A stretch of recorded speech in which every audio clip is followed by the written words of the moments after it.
Understanding Cold War dynamics in the Middle East is like untangling a spider's web of goals, promises, and unintended consequences. Let's talk about how Eisenhower and Kennedy approached the region. Their policies were supposed to secure pro Western alliances, but, well, the results were often more complicated than anyone expected. Exactly, Eleanor. And a lot of those complications stemmed from the U.S. quote. S primary goal, containment of Soviet influence. Both administrations prioritized stability over democratic reform. Economic aid, military partnerships, these became tools to keep key states in the Western camp, even at the expense of fostering real political change. Right, and sometimes stability was just code for supporting leaders who weren't all that popular at home. Take the case of Iran, or even more pointedly, Jordan. In both countries, U.S. aid propped up leaders who faced growing internal dissent. But I want to hear your thoughts on the ideological aspect, William. What about Eisenhower's promises through his doctrine?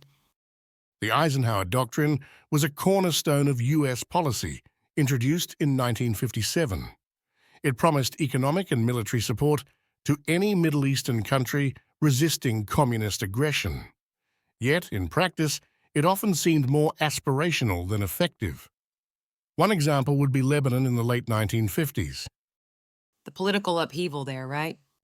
Yes, exactly. Lebanon's government requested U.S. intervention amid rising internal dissent and pro-Nasser sentiment. Eisenhower sent troops, but not to wage war, only to stabilize. It highlighted a key paradox of the doctrine. It was about reassuring allies, but also acknowledged the U.S. quote, S reluctance for deep involvement. And then there's Nasser, practically the central figure in regional dynamics.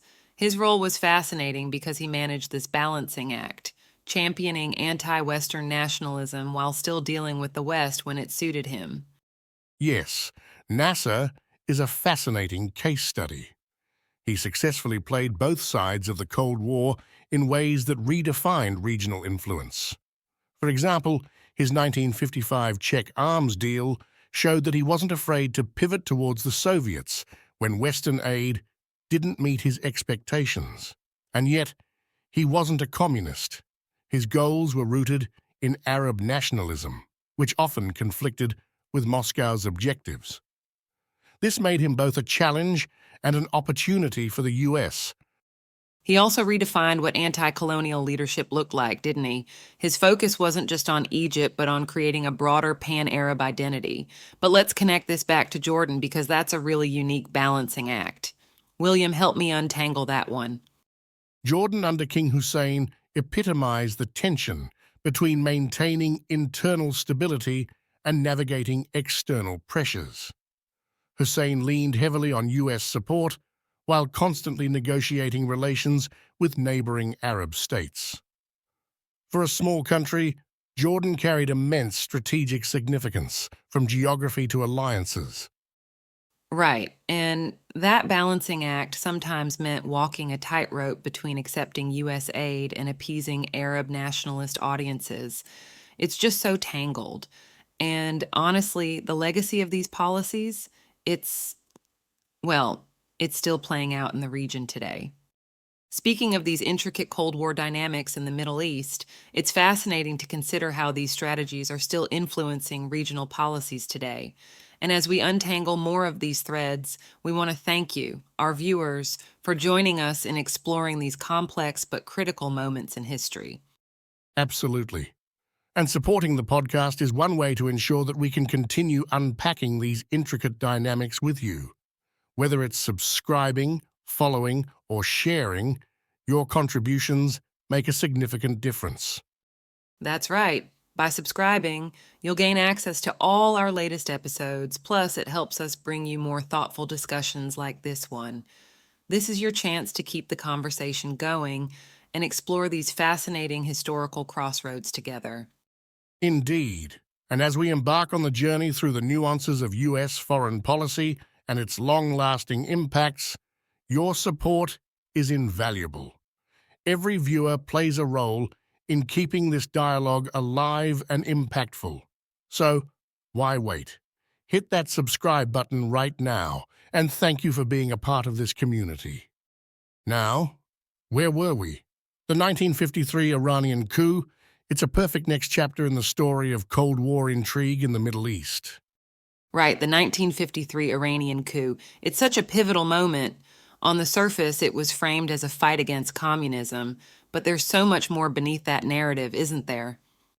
Definitely, Eleanor.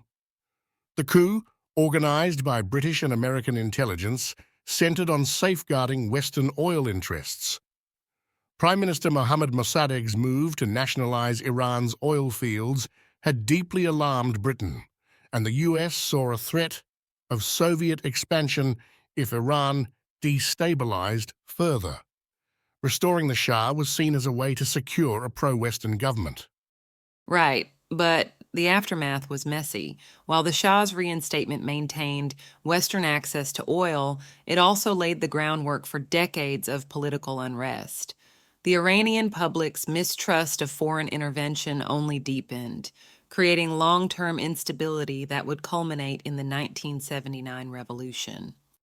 Yes, and it's important to note that this approach, while seemingly a Cold War success in the short term, highlighted a recurring theme: prioritizing stability over addressing true societal grievances. Nowhere did this issue surface more dramatically than during the Suez Crisis of 1956. Oh, absolutely. The Suez Crisis was a turning point, wasn't it? When Nasser nationalized the canal, it wasn't just about Egypt asserting independence, it was a challenge to the entire colonial legacy. And when Britain, France, and Israel launched their ill-fated invasion, it created quite the showdown. Indeed, Eleanor, the Eisenhower administration's response was pivotal here. While Britain and France expected US support, Eisenhower chose to pressure them to withdraw, aligning with international law and avoiding alienating Arab states.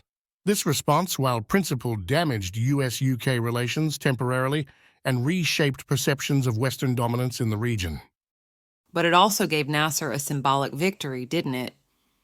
Even though Egypt faced military setbacks during the crisis, Nasser emerged stronger politically. His pan-Arab narrative gained traction, showing how events could shift the ideological balance in the Middle East. Precisely. And this newfound regional influence of Arab nationalism set the stage for yet another pivotal moment: the Iraqi Revolution of 1958. The Hashemite monarchy, a close ally of Britain, was overthrown in a coup led by Brigadier Abd al-Karim Qasim. It sent shockwaves through the West. For good reason. This wasn't just an isolated event. Wasn't it seen as a challenge to the entire pro-Western order? Yes, the revolution effectively removed Iraq from the Western sphere of influence and exposed cracks in the Baghdad-Pact alliance. Qasim's ties with communist factions alarmed both the US and Britain, forcing a re-evaluation of Cold War strategy in the region. It highlighted how rising Arab nationalism could upend established power structures practically overnight. And it didn't stop there. The 1958 revolution arguably destabilized the broader regional balance, with ripple effects felt in Jordan, Lebanon, and even down to US-Saudi relations. These weren't isolated events. They were all pieces in this giant geopolitical puzzle. Exactly. What these crises illustrate is a fundamental lesson of Cold War diplomacy. Alliances built solely on stability often face fractures under the weight of rapid political change. As we'll see next, managing the competing interests of Arab states and Israel added yet another layer to this already intricate dynamic.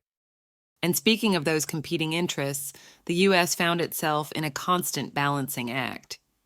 The challenge of maintaining strong ties with Israel while addressing the concerns of pivotal Arab states like Egypt and Saudi Arabia. These weren't just political hurdles, they were emblematic of Cold War pressures reshaping the entire region. Absolutely, Eleanor. For instance, the Arab-Israeli conflict constantly complicated U.S. foreign policy. Each administration had to manage competing expectations, sometimes alienating one side to meet the needs of the other. This balancing act often came at the expense of trust, which, as we've seen, has long-term consequences. Exactly. Then we've got figures like Nasser and the Shah, who played the Cold War superpowers like a chessboard. They weren't pawns, they were deliberate players. Nasser especially became a symbol of anti imperialist resistance, while still leveraging Western and Soviet support when it benefited him. It's incredible to think about how much agency regional leaders had in shaping those dynamics. Indeed. The interplay of perception and strategy was crucial here. Leaders like Nasser skillfully navigated the suspicions of both the US and the USSR, bending those rivalries to advance their own agendas. The Shah, too, adeptly played on American anxieties about Soviet expansion to secure increased aid and military support, even when reforms struggled to gain traction domestically. Right, and it circles back to a haunting question. Is prioritizing short term containment worth the long term costs? Eisenhower and Kennedy both faced that trade off during their tenures, opting for stability over democratic progress. But how sustainable was that approach? That's the heart of the issue, Eleanor. The legacy of containment, while successful in short-term strategic goals, left lingering instability. By focusing on propping up allies, regardless of internal dissatisfaction, both administrations planted seeds for future unrest.